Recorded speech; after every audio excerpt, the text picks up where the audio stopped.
7 месяцев уже Совет Тейпов, самая многочисленная, самая влиятельная, значимая в этой республике общественная организация, не может на 5-минутный разговор вывести главу администрации.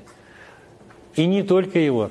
Все органы власти нам недоступны. Никто не хочет разговаривать. О какой консолидации, о каком спокойствии в этой республике можно говорить?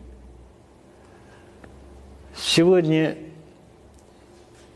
если кто-то думает, что народ будет молчать и наблюдать за тем, как сидят наши товарищи, наши политзаключенные, тот глубоко ошибается.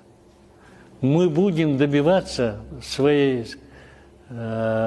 цели всеми законными методами. Люди, которые боролись с коррупционерами, называли вещи своими именами, жулики, называли жуликов жуликами, за это сидят в тюрьме. Иначе здесь невозможно сказать. Сейчас назревает и 23 февраля. Что в прошлом году нам не дали даже выступить на этом траурном для ингушей митинге. Мы в этом году обязательно выйдем на этот траурный митинг и просим власть не мешать нам, дать нам на нашем мемориале провести этот митинг.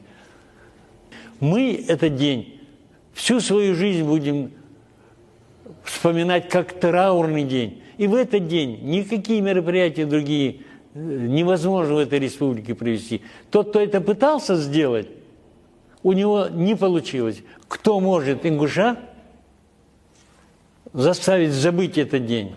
Особенно тех, кто пережил это все. Я один из тех, кто там был. Я один из тех, которых в первом классе называли врагом народа. Могу я забыть это? И кто меня может заставить 23-го какие-то торжественные мероприятия проводить?